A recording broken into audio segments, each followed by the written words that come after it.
Coming up on Hoge and Jahns, once again from Indianapolis at the NFL Combine, our second episode of the week. Unfortunately, yes, some more stadium talk. Okay. It's never ending. Don't worry, though. We got plenty of draft talk. A couple great guests. Nick Baumgardner, our guy, does a great job at The Athletic, covering the draft with Dane Brugler and the whole team.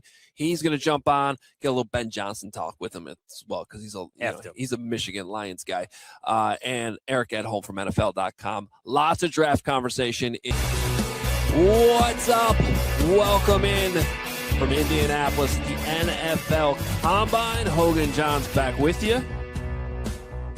You ready to go home yet? Not yet. I felt like today was a rebound day for me. Yesterday, it was Wednesday, and I'm like, I'm already kind of feeling like it's Thursday. And now we're actually putting this out Friday. So I don't know what day it is. That's normal for the Combine. But I always like it. I have fun here. So, field or in your financial life, the best teams win. Teams win by delivering excellence at every level. Old National Bank, where relationships and results matter. Member FDIC. So we got a lot of draft conversation for you in today's show. Our friend Nick Baumgardner from The Athletic is going to join to talk draft prospects, fits for the Bears, plus, some Ben Johnson Lions talking there too, because he's a Michigan guy. And then Eric Edholm a little bit later on in the show as well. NFL.com. Talk about some of these prospects. So we are going to be draft heavy in this show overall, but there were some stadium developments. And today is Thursday, right? As we're recording this, because we are not live today. Yes, we should make that clear. It is Thursday. This is running on Friday morning. Thursday was a busy day for stadium news in Springfield. And here in Indianapolis. Right. And even if we rewind a week, it was sort of the same. And this is what I wrote last night. If you want to read the story at allchgo.com. Today was kind of a do-over for last week's kerfuffle, we'll call it. And it went a little better. There was some progress. Something was done. Yeah, it certainly didn't go poorly like what happened last week where you literally had a whole different state, like announcing their intentions to advance the stadium bill in Indiana at the same time, and the Bears putting on a stadium. You remember all that. So this week was kind of a do-over. This time it's a new bill. There was a previous shell bill. They added a bunch of language in it. Amendment number 1, the whole mega projects thing, House Bill 910. So it did make it to committee, the same committee that got canceled a week ago. They did do the committee today. They did talk about this. There were a lot of questions, and there were not a ton of answers, so essentially today went as I expected, as I reported yesterday, that the hope was to get it through this committee and maybe potentially on how that goes in the committee, get it to a House floor vote, even by the end of today. Because the awkward timing of all this is, as we now know, the Indiana bill got through the Senate and is literally at this moment, and I don't know if it'll get signed by the time this actually airs, but the governor can sign this and put the Indiana bill through and make it law. The Governor Braun, who was literally on the Pat McAfee show inside the Lucas Oil Stadium here on Thursday, again, showing on Friday. This is being recorded on Thursday. So that tells me if the governor is he's going to sign it. Right. Like it's not going to be surprising. So essentially what that means is it's sitting there on a silver platter for the Bears to take, to come to. He might sign it on McAfee tomorrow. Well, I'm kidding. Today's age, that wouldn't shock me. But as far as that timing goes, meanwhile, the Illinois House adjourns now for 2 weeks till March 18th. Now, they technically can come back at any time, but normally that doesn't happen, so that would be surprising. So they had to get something done today, and so it passes on a partisan vote, 13-7, based on the committee though. And I watched almost all of it, and some of the questions that were coming up, and the lack of answers to some of the specifics and some of the concerns, even, by the way, from Cam Buckner, because I did think it was symbolic that this bill actually got filed by Cam Buckner, who's been representing the city of Chicago's interests during all this. And apparently he did an interview after the committee and was like, yeah, I probably wouldn't vote for this either at this point. Even though they passed it through the committee, wouldn't vote for it through the house.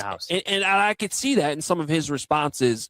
And the more this went on in this committee today, you could tell that even he continues to have doubts. So, look, they're trying to create more runway for the state of Illinois so that the Bears don't just essentially go, you know what, we're going to Indiana. And maybe that was accomplished today with what I viewed as kind of a symbolic measure of good faith. But there's a lot to get figured out here before, and it's Illinois. And meanwhile, the clock is ticking. And the big question now, I feel like, Johns, is how do the Bears feel about all of this that happened today? And that's where I'm stuck. And I don't know if it's being kind of discussed enough, because I feel like the conversation is, well, this is part of it. It's a back and forth. Arlington Heights still feels like the favorite. I understand all that. But at what point does the patience of the Bears just run out? Like, at what point have they had enough?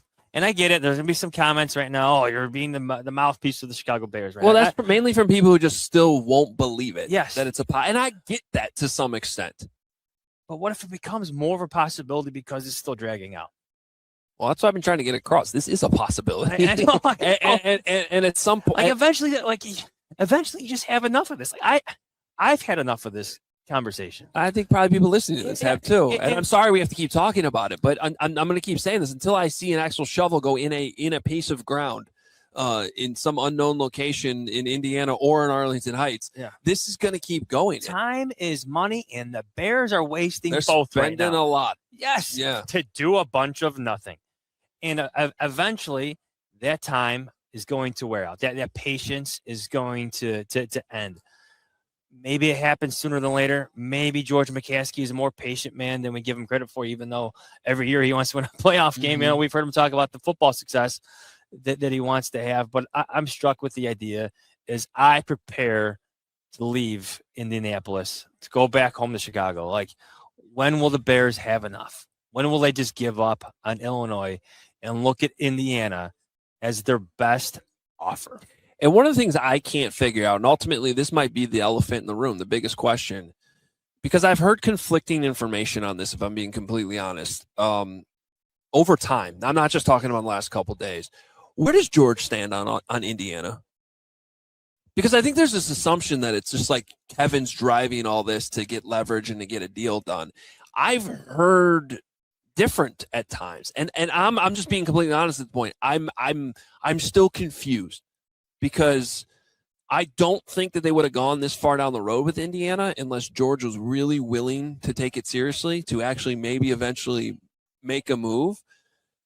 But even I doubt that sometimes, because it just seems hard to believe that the McCaskey family would actually do that.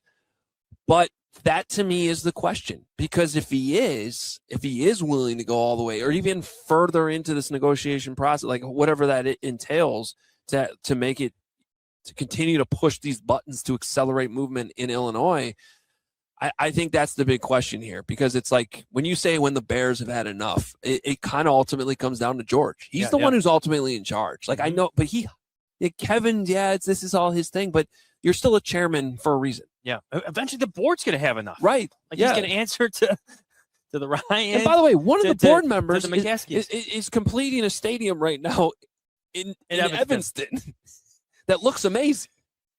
Yeah, yes, it does. So there's that whole wrinkle to it too. I don't want to spend really any more time talking about the stadium. So let's leave it at this. Again, this is Friday morning. We're recording this on Thursday. Things could have changed. I'm stuck with the idea. Like, coming down here, I still considered Arlington Heights the favorite. I still do. But I know the Bears are growing tired of this. They have to be, right? They have to be. So you watched that entire committee discuss things. What vibe did you get as they wrapped up? So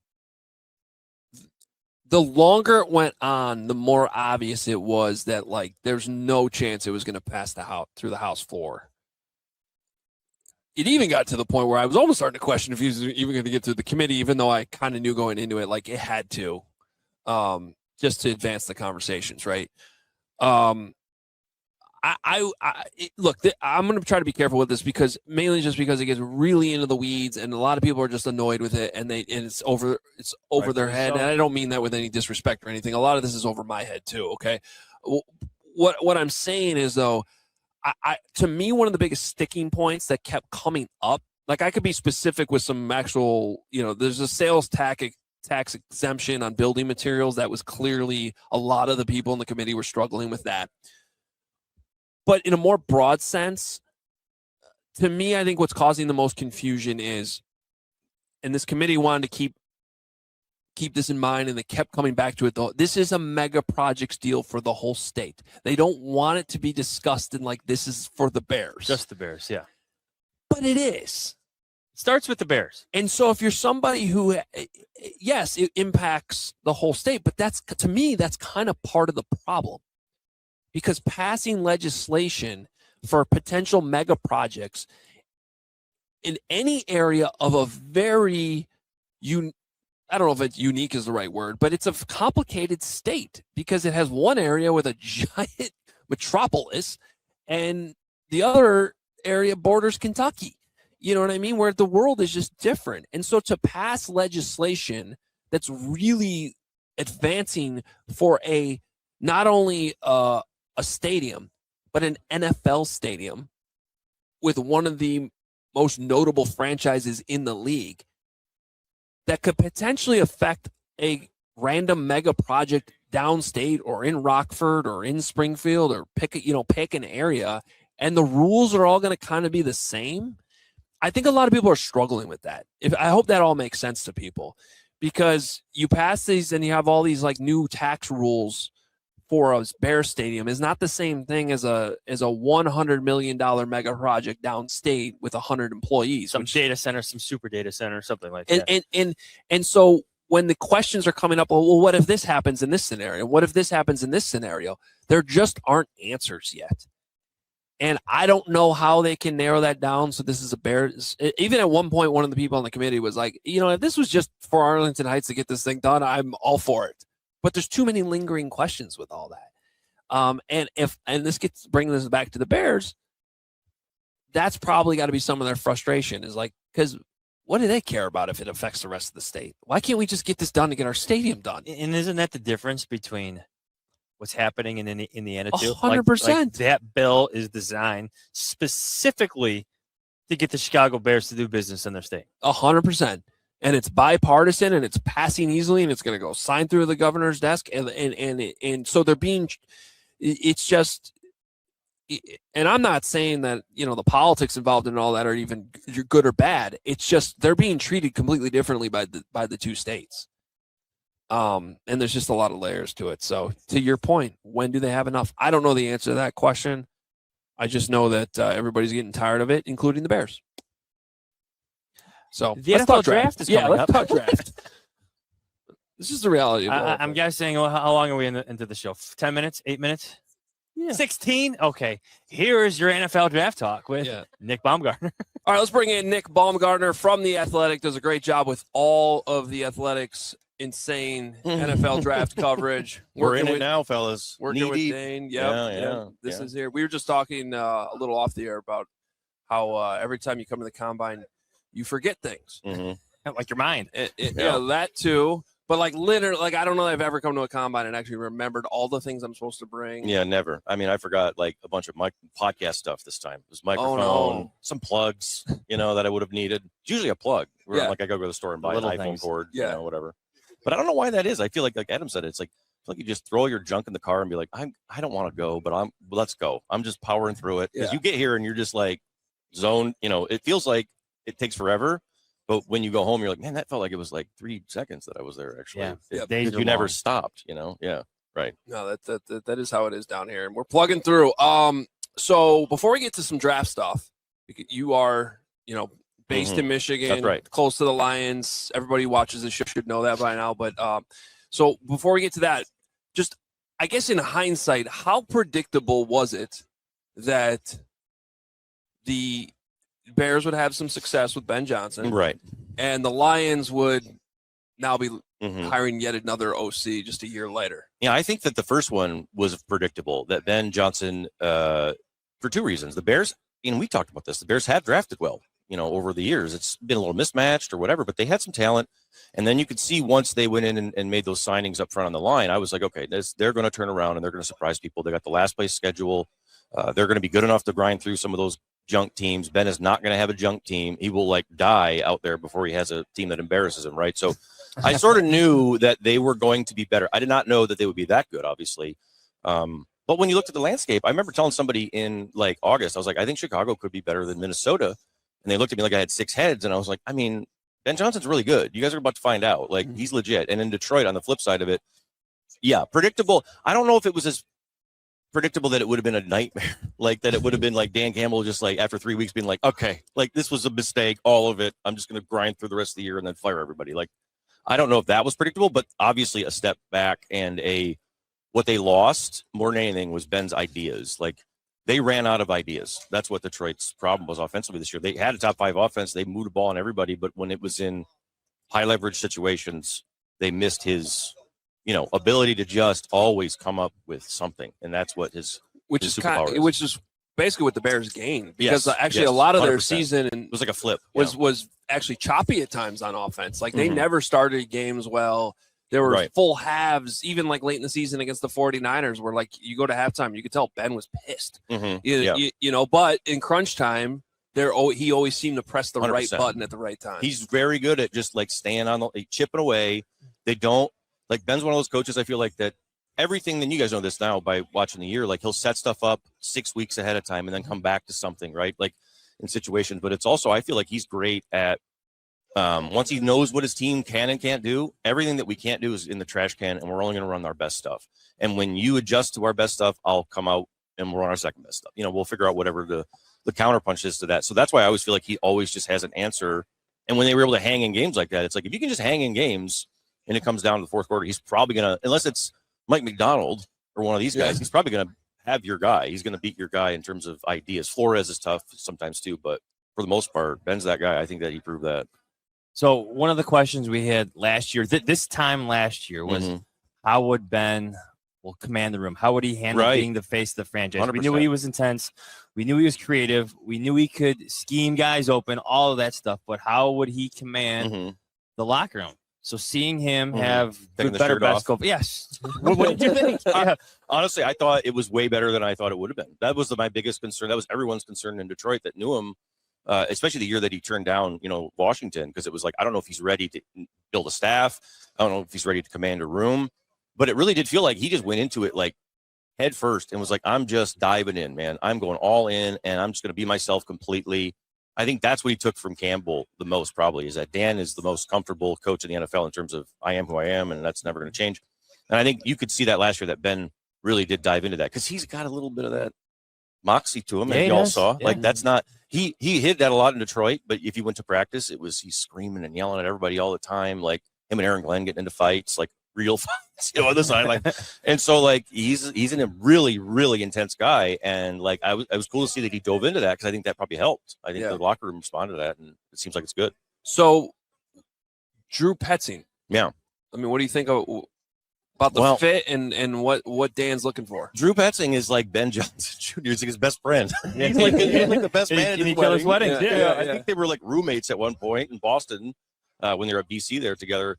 But I loved the fit. Stylistically, I do. Like I did have a wonder if they were going to change the way they run offense after the season because they don't have that hammer inside anymore. They don't have Bragg now. Would it still be all this double tight now that you have Isaac Tesla on the roster? But clearly Campbell was like, no, we are going to do exactly what we were doing. I'm bringing in the same guy, Ben Johnson's, understudy almost in some ways is I think how they look at Drew. And then they also brought in Mike Kafka, who Dan was really a fan of there in New York. So I think the idea is sound. Like when Ben and Dan work together, the thing that nobody really understands about Dan is he is a very, very smart offensive coach. And when things are all fine and he's got everything taken care of and there's not a lot of stuff to worry about, when he calls a game, it can be really, really good. Really smart guy. Ben and him worked so well together that Dan could trust him fully to come up with his own stuff, not have to rely on me all the time. So I think he was like, I need to find guys that can bring in creative ideas, new stuff. that can get us out of a jam. So it's not the same old stuff over and over again. And I think that's what he found here. A little more youth, excitement, that kind of thing. Okay, so we are here at the Combine, and the Bears need just about everything defensively, on defense. Defensive tackle, pass rusher. Tremaine Edmonds is on the trade block, so they need linebacker help. Yeah. They don't have a single safety under contract. There's some good ones. Deshaun Wright's going to leave in free agency. Where do you want to begin? Bears draft at the start to the 25th pick. This is a good year to be in need of all the things they're in need of, I think, really, because this is the ultimate hybrid draft, I feel like. And I think a lot of teams are, especially after that Super Bowl, you look at what Seattle does and you're like, how can we not at least entertain the idea of bringing more guys that can run around like this? There's so many safeties here, like AJ Halsey, which is over there from LSU, 6 foot, 228, can really run, huge hand. He's a linebacker that runs like a safety and plays like a safety. And there's a lot of vice versa safeties who, can do. Caleb Downs is the great example there. The kid from Toledo, all these linebackers that can move back and drop. So, I look at this and I say, there's really good linebackers at the top. You got guys like Sonny Styles. That's not going to make it past probably the top 10 somewhere in there. But if you keep going down, if you're a team like Chicago, you got these guys like Jake Golday from Cincinnati, who's got a lot of that to him as well, who's probably not going to go as high, but it wouldn't surprise me if he slips somewhere into the bottom of the first round, because it's like, he's a guy that can play Mike. He can play some Sam. He can move around. He can cover. He's a great athlete. And there's a lot of guys in this class specifically like that. So I feel like it's a good year to need stuff up the middle. There's also some good defensive tackles. Lee Hunter just measured in really. Caleb Banks had 35-inch arms, I think, earlier today, like 6'6". Dennis Allen smiling somewhere. So there's some good ones. Yeah, he's a guy we've talked about quite a bit. We did a mock where we both had defensive tackles going. And we talked about Banks. And then, I just feel like that length. This could not have gone better for him. He got hurt during the year, missed the whole year with the foot. But, we don't see this anymore. He came back, played the last 2 games of the year. That's what I love about him. For a trash team, right? Florida sucks. They fired their coach. He didn't need to play. Came back, played I want to say it was 1 game, maybe 2, 1.5, and then went to Senior Bowl, did everything there, and started out a little sluggish, but got better as the week went on. Came here, I think he's going to do everything here. He's flying up the board. So if I'm Chicago, down at the bottom, I'm worried that he's not going to be there. Who's your favorite? Okay, go ahead. No, that's it. Yeah. Who's your favorite linebacker? It's probably Sonny Styles, because he's just got everything that you can't really, 6'5", 240. I mean, he's got all the measurables that NFL teams in the old world of looking at this would say we can't ignore that. But, he's also a legitimate, he'll run here, I'm sure. I mean, Sonny was a 230-pound safety that ran really, really well when he got to Ohio State. He can really, really run. Got way better as a tackler, I think smarter. I think the year with Matt Patricia helped him an awful lot. I think it helped all those guys on defense at Ohio State, honestly, to work with an NFL guy. Believe it or not, Matt Patricia coming in clutch for the Buckeyes. Right. But he did, I think. And I think that, you got guys like that. And then as you go down, C.J. Allen, I really like him a lot, too. I think he's super underrated. He'll be more of a standard inside guy. And then another one that keeps popping up is Kyle Lewis from Pitt that, some people see him as a safety, but he's also he only played linebacker at Pitt, and he flies all over. He was one of the fastest players in Mobile. So last night, I had somebody tell me last night, he can cover like crazy. Anything, but cannot play in the box. Yeah, it's hard to put him in the box because you'd have to have, him. It would have to be next to a really, really, really good Mike, basically, and you'd have to have a really good front if you wanted to do it. But he could probably be a safety. He could probably be a defensive back or a big nickel, that kind of thing. And there's just a ton of guys like that this year that stand out like that. Yeah. So, how about Jacob Rodriguez? Because I know his name's come up a couple times. You touched on C.J. Allen. Mm-hmm. Someone else we talked to was talking about. I can't even keep track of. C.J. Allen is losing your mind. Yeah. Rodriguez was the hammer this year, the best. I felt like he was probably Allen is a better athlete. He can do more, I think, in long-term range. But Rodriguez is not really a hybrid. He's more of your standard inside linebacker, but really good. He was Texas Tech brought all that money in this year. They signed all the Lee Hunter, right?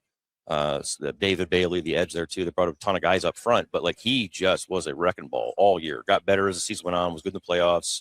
A leader, one of those guys who's central casting for your inside linebacker, where it's he's done all the things you want him to do. So that's another thing, too, where you got all the hybrids, like Sonny and these guys, and then you have guys like Rodriguez or Aiden Fisher from Indiana, who are just really steady, good inside linebackers who will be good football players. I want to ask you about Emmanuel McNeil Warren. Yeah, you mentioned Toledo, Toledo safety. Mm-hmm. I've heard nothing but great things about him since I've gotten here. Is number 25 too high? Do you have to wait to the second round? I don't know. Yeah, number 25 is not too high in my book.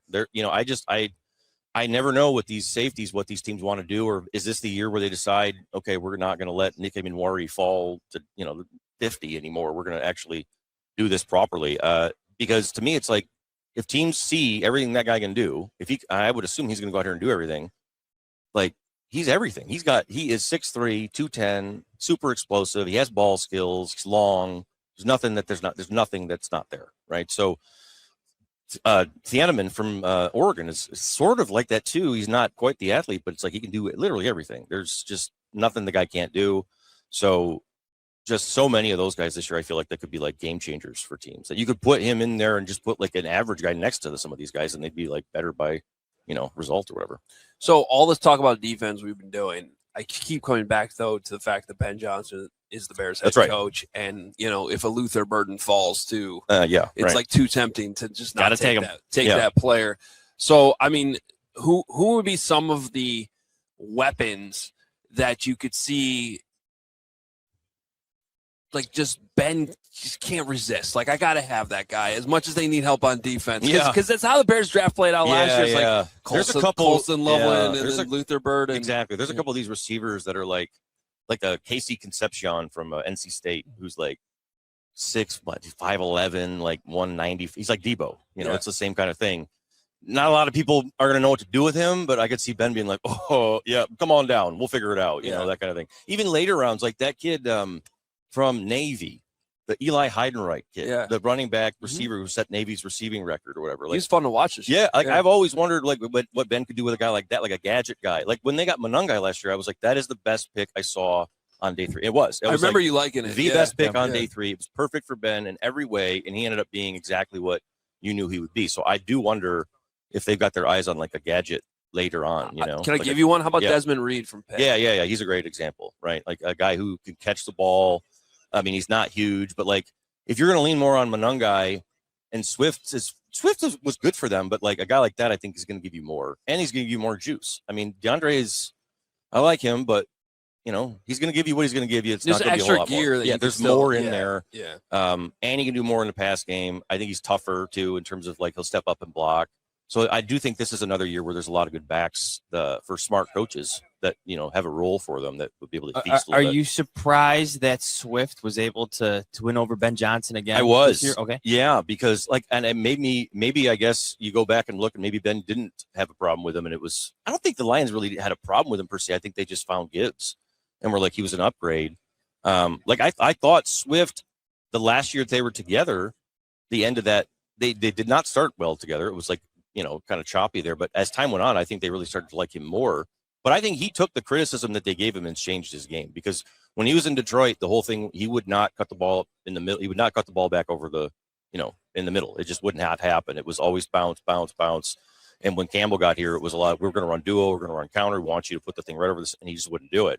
But I've watched it. He went to Philly. And then, and even in Chicago, you watched him last year with Ben, and it's like, no, he's doing everything. I think he changed his game after they were kind of like, you're not tough enough right now. So I also think the offensive line this year definitely helped him. Because we saw the same thing last year where like I remember sitting in the press box at Lambeau and like being like, dude, there's some lanes there in the middle that he just doesn't want to do it. And then, but that changed this year. And so I think obviously having guys, like Joe Tooney in there. And that certainly helps. Yeah. Like that was the guy that we saw at Georgia when he was running behind just studs, and he's just cooking people. And it was like, I remember thinking it even then when they drafted him, I was like, yeah, well, you don't have a line like they did at Georgia in comparison, right? So it's not going to be as easy. But yes, that was the case even in Detroit. When the line got better, DeAndre got better. The healthier it got, he got better. Speaking of offensive line and knowing what you know about Ben, would and everything we just said about defense, would it surprise you if there's an offensive tackle there at 25 and Ben's like,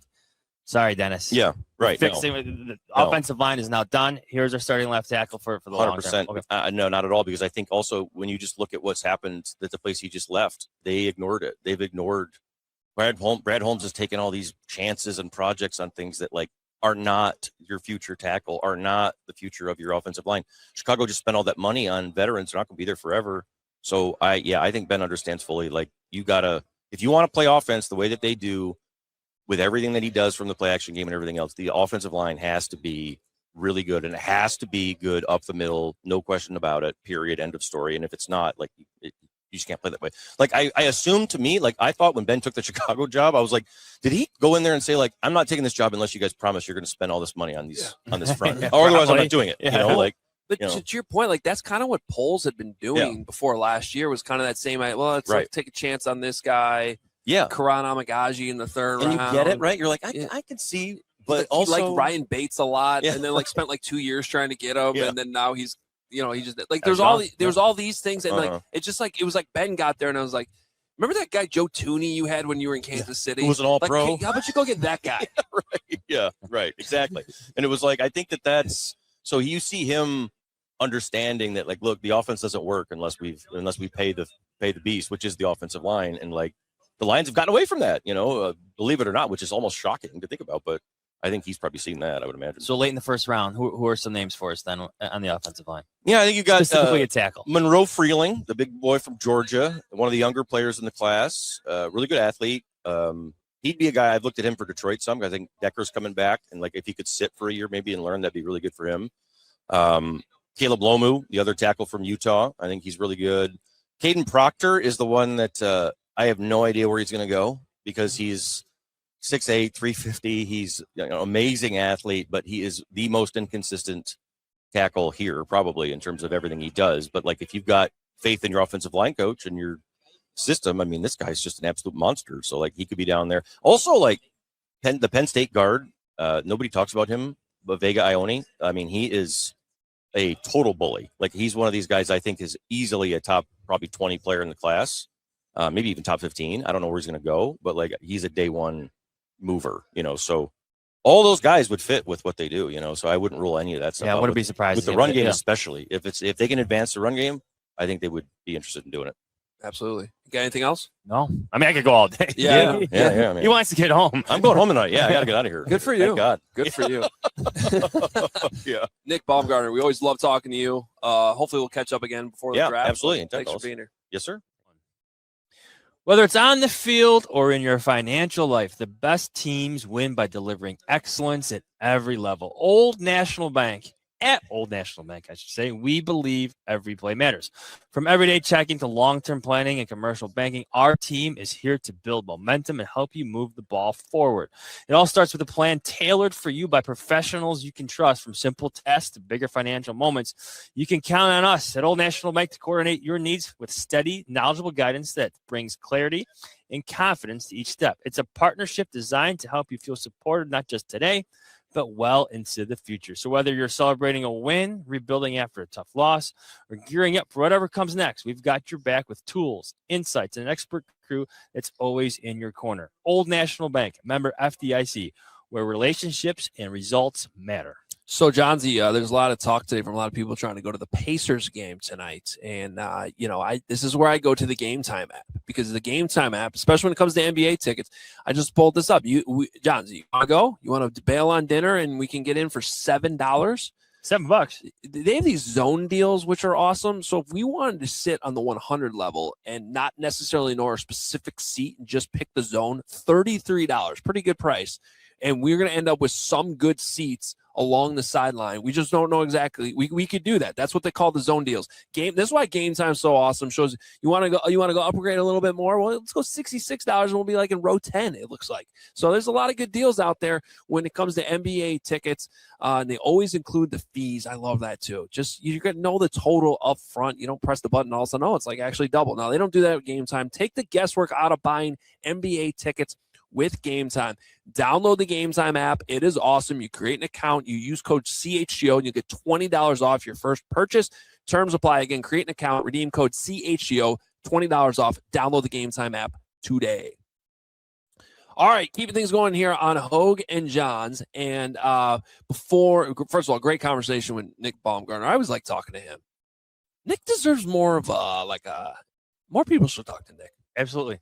He's really good. He knows these prospects. The names. I'm just always impressed. It takes me like 1 or 2 weeks to get all the new names like from in your a new head, draft. so you can pull them off the top of your head. It's hard. He's already got it down. Oh yeah, well he should. He's been doing it since the summer. Yes, in fairness, yes. but that's why he's good at his job. So enjoyed talking to Nick, and we got more coming up with Eric Edholm. But it is time for Checking It Out, sponsored by Old National Bank. Every play matters. Whether it's on the field or in your financial life, the best teams win by delivering excellence at every level. Old National Bank, where relationships and results matter. Member FDIC. So Jordan Schultz had some information on Thursday. More trade rumors. The Bears are just, I think the whole team, except for Caleb, is up for sale. For trades. So here's what we're checking it out. Or because Ryan Poles is checking out the trade market for a few players. So when he leaves the combine, Saturday night, Sunday morning, maybe Monday morning, who has the most robust trade market from these current Chicago Bears players? Tremaine Edmonds, Gervon Dexter, Tyson Bagent, or DJ Moore? So what you mean by that is what draft capital, or who are they getting the most back in return for? Is essentially sometimes it only takes one team to really drive up the price, but so like how many of these are you taking advantage of if you're the Chicago Bears? So my answer is actually the one that I feel like is the least likeliest to happen.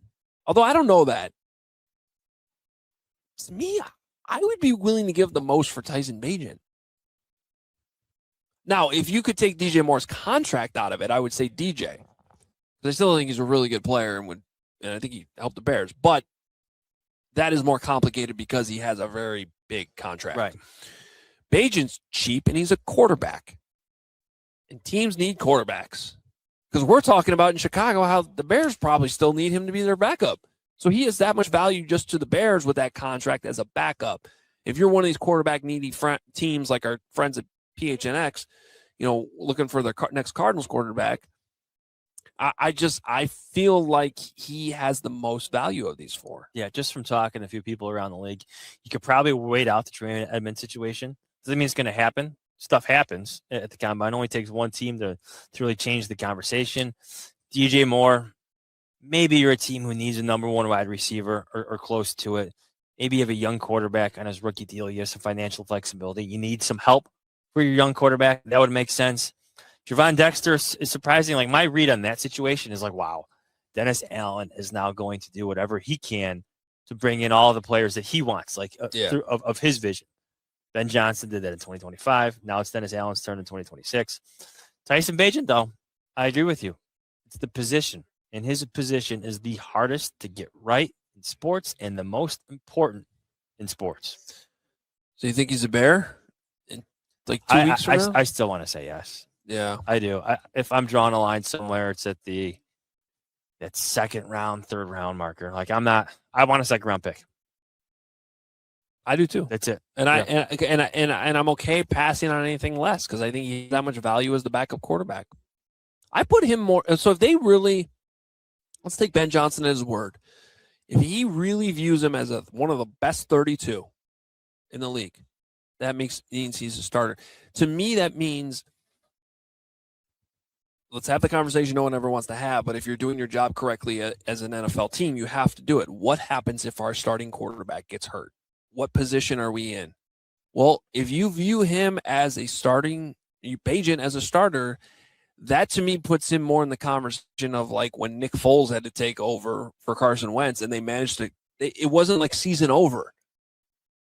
Because there's multiple backups, right? There's the ones that you're like, well, we would trust him to get us through right. a couple games. Caleb Williams gets hurt and Tyson Bagent comes in. I'm not saying season's over. Right. Like, so, whereas if it's staying afloat, if you have to replace him, is the guy you're replacing him with and let's just, because he was a Bear last year, let's just say it's Case Keenum, for example. You just bump Case Keenum up.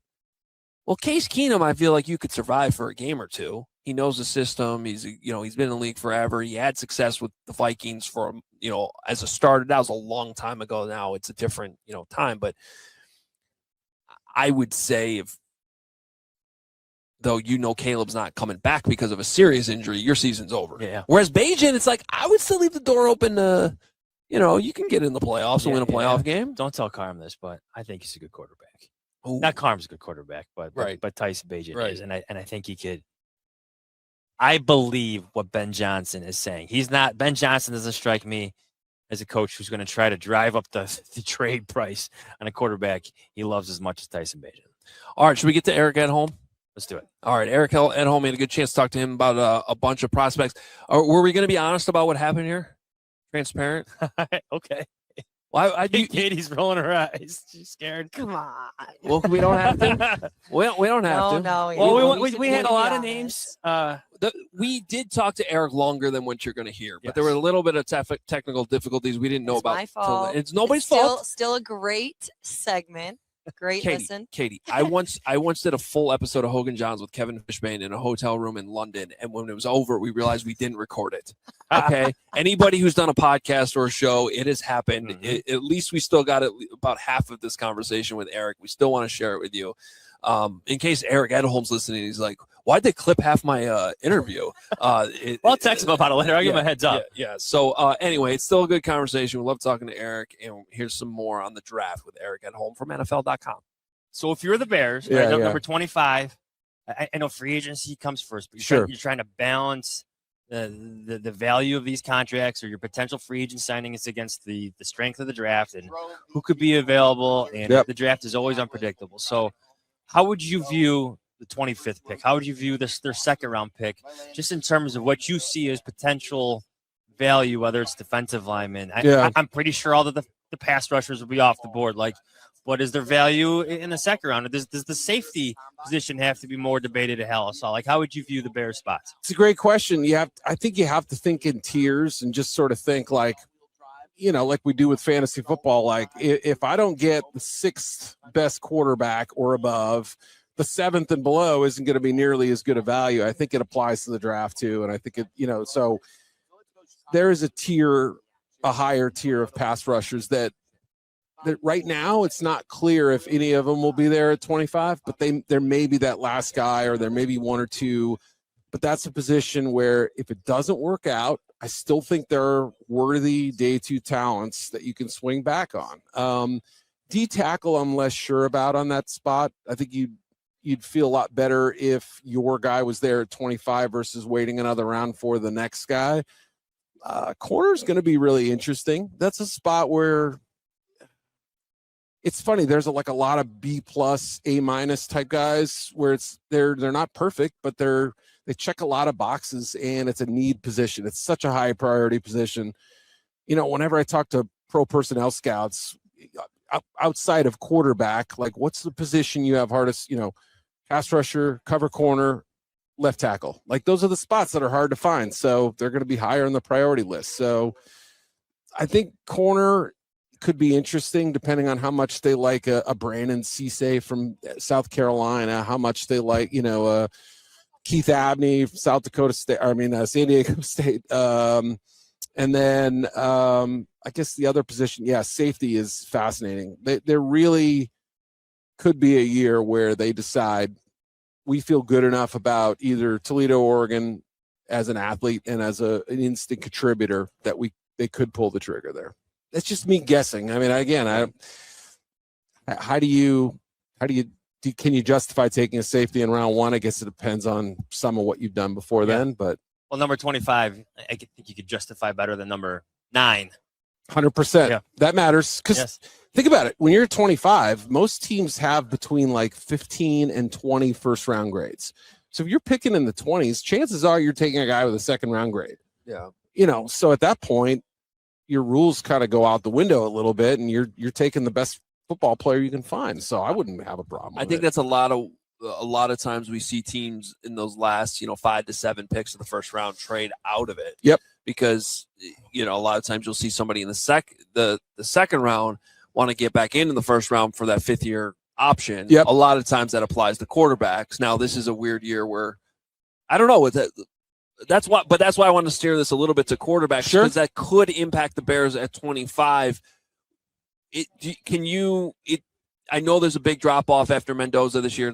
Everybody's been talking about it, but can you see anybody being in that category of you know what? Let's jump into the end of the first round and grab one of these guys just because there's always so much emphasis on that position. And don't forget, last year we had the James Pierce Jr. trade too. You know, that the Rams got an extra first-round pick, an unexpected trade. Now, well, obviously that GM is gone in Atlanta now. But it does happen. But it happens, right? So, but obviously with quarterbacks, I think your best hope is Ty Simpson working out and doing well and having a good process, and teams not getting hung up on a one-year starter. You know, they look at the tape and they say first 7-8 games of the year, he was great. Not hurt. I heard, you know, he had like a core muscle or something. I can't remember exactly what the injury was, but it affected him, you know, and if you talk yourself into him, he's a possibility.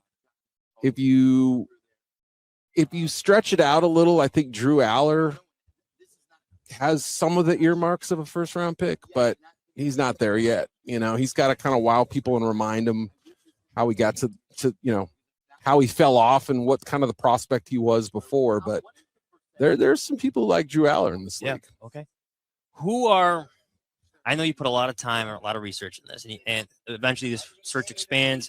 We get more information from our contacts around the league. But right now, here we are in the middle of the combine. Who are some of your favorite just football players? Just favorite all around. Yeah. Forget skills, you know, like or like size measurements and the all football team. Yeah. Who are your football guys? My football guys. Get a kids book series around this. Yeah. Jeremiah Love's not hard to appreciate. He's a fun back, and I think I almost like him better than, well, I shouldn't say that. I had a pretty big crush on Ashton Genty last year, but you know, I mean, sometimes you just see it and you go, I'd take that guy any day of the week. So he's one. That's an obvious one. I'm trying to think of a less. How far does he fall? If we're gonna have that conversation, like what's the farthest that he falls? Because the Ashton Genty thing, I feel like almost hurts him. It does, yeah.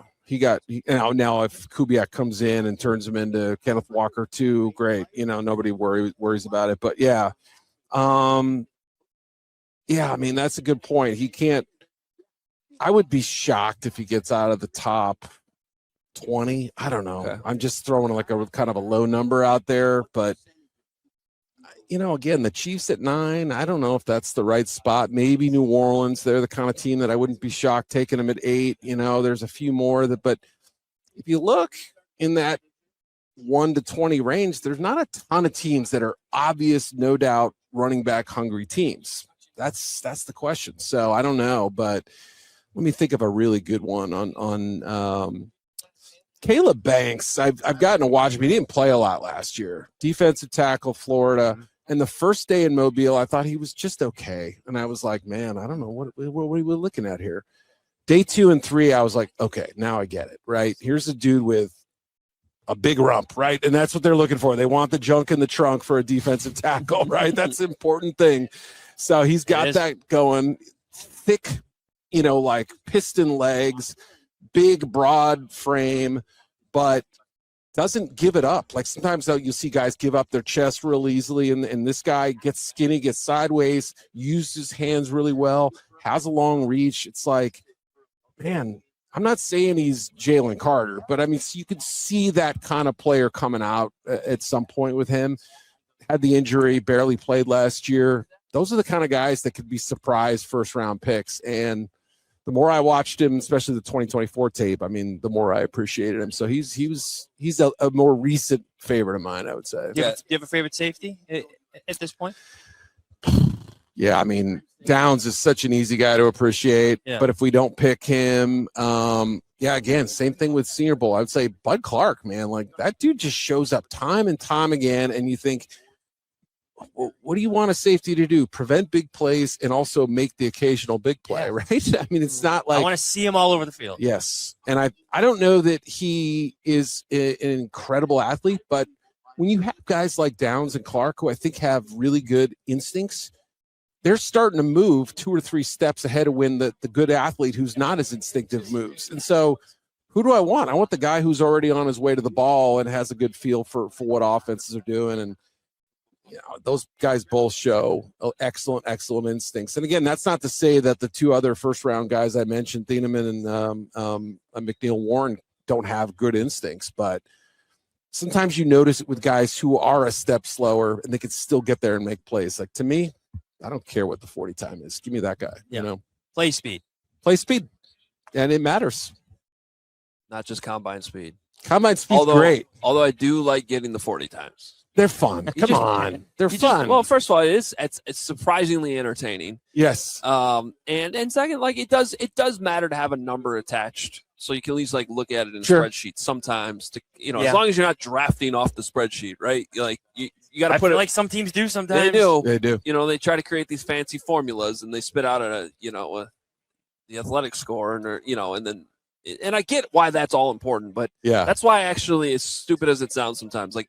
Give me the Eric Edholm all football team. Football team. Hey, we're giving you something. I want the football guys. Who are your football guys? The instinctive tackling machines. Yeah, there's a few of them in this draft, though. I'll tell you what.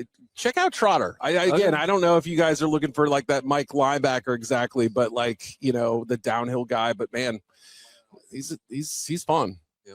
He's a good player. Eric Edholm, you're the best. NFL.com. I know the big board's coming out soon. Yeah, can't wait to see it. Put it together, man. We'll get there. Cool. All right. Eric. Good seeing you guys. Good catching up with Eric here at the Combine, talking draft.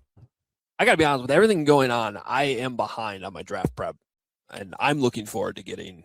I have found myself. I like talking to these guys because, especially this week, it's been a weird Combine trying to cover all the stadium stuff. It's overshadowed a little bit. It really has. Yeah. But it's got to be done. And so to kind of have those conversations with Nick and Eric today on the show has helped me too, because I'm usually at this point already dialed in on these guys. And to be honest, I'm a little bit behind. Just a lot of prospects to think about. And I am coming around, really coming around on the idea of drafting a safety potentially at number 25. Yeah. I'm okay with that. Okay. I really am. Yeah, I think I'm okay with it too if it's the right if it's the right guy. Best player on your board. Just do it. Here's my thing, though. I'm not pushing back on it because and I think they are going to do that. They proved that last year. No one thought they were going to take a tight end in the first round, and it sure paid off.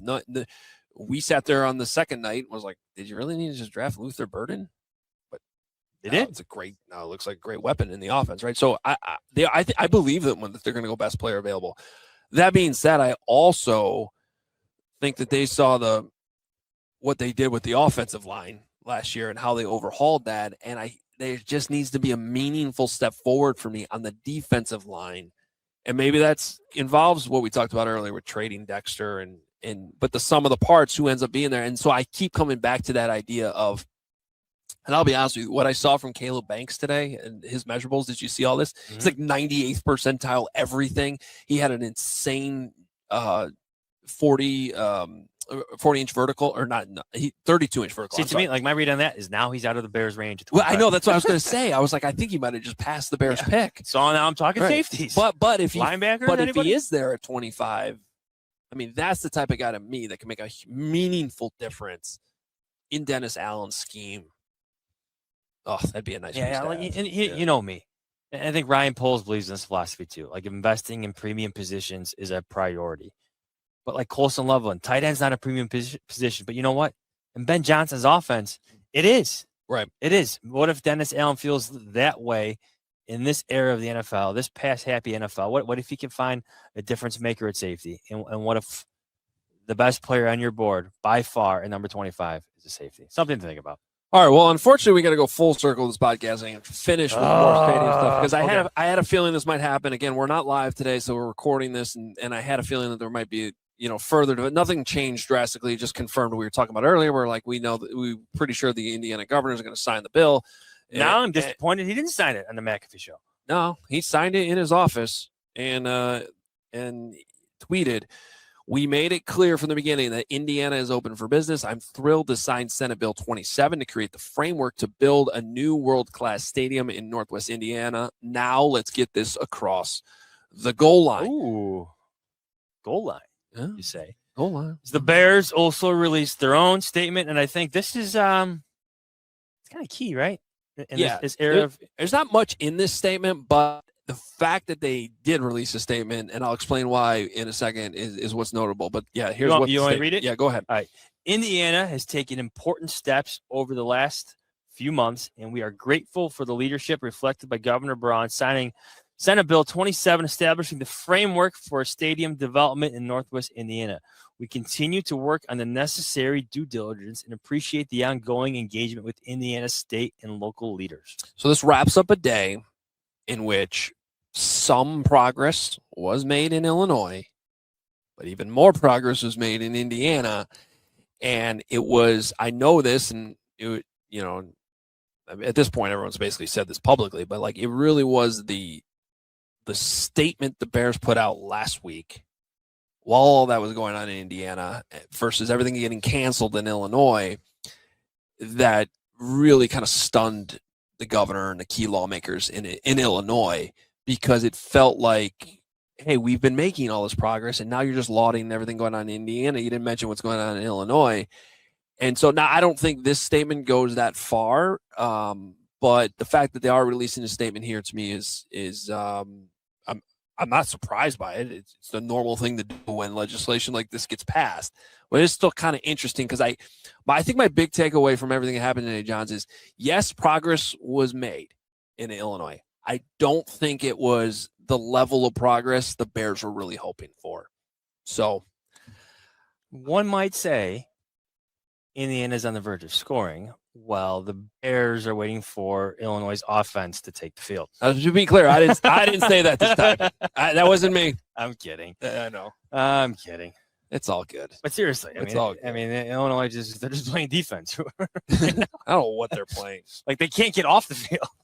I'm spitting. That's part of my, not to keep going in circles on this, but that's kind of the problem is like they're trying to play this like it's not the stadium. They said that over and over again in the thing today. And I think the Bears just want to be like, this is about the stadium. Can we just get this done? We just want to build a stadium. Come on. This is about the stadium. Time and money. Both. Illinois politics. More draft talk coming up next. Yeah. No, we're going to end this show, I think. I will say this. Next week's going to be interesting for the Bears. And maybe even over the weekend. All this trade talk and the rumors going around. We know the Bears are working on this stuff. It feels inevitable that a trade is going to happen at some point. So, and right, you do get that feeling. Oh yeah, and polls is like to the point that I'm wondering if it's going to actually happen while we're still here. But knowing our luck tonight, yeah. No, you know what? Trades should be banned during the combine between the hours of 7 p.m. and 7 a.m. There should be a 12-hour window. Nobody can make a big right. Clarence can't be breaking news. I'm having steak and wine. He's got his cigar. I know he's ready. He doesn't want to be dealing with that. At 9:00. So no trades allowed tonight. Tomorrow morning, sure, that'd be great. Again, this is Thursday being recorded. Oh, actually, confusing you all. This is confusing. Actually, don't break a trade at all because we're gonna have to re-record this whole episode. All right. Thank you for Katie for producing our first combine experience. This was a blast. No one prepared me for what the combine was really like after hours. In our defense, you can't get prepared for the combine. You just have to experience it. You probably wouldn't have believed us anyway. Yeah, like if we had told you all this like on Monday before you came down here, you wouldn't have believed us. Yeah, no. Yeah. I'm still waiting for Cap to respond to that text message. Send it to him again. I'm going to, I think. I might emphasize the photo from dinner the other night. Like, hey, yo. No response. All right. It's been fun. We'll be back next week. We'll see if there's news to talk about. And obviously we'll come back if there's some big move, we'll obviously have an episode for you as well as always. And we'll continue to have you covered on CHGO Bears. Another live episode Friday at 1 p.m. Central.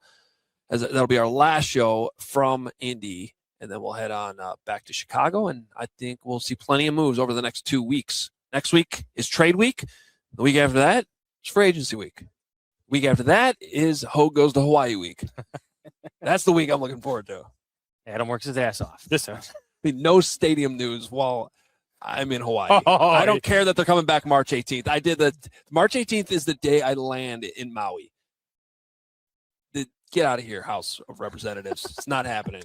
I'm on vacation. When I go to Hawaii, that phone, it's not quite on Do Not Disturb, but it's pretty close to now Do it's Not definitely Disturb. happening. Yeah, 100%. All right.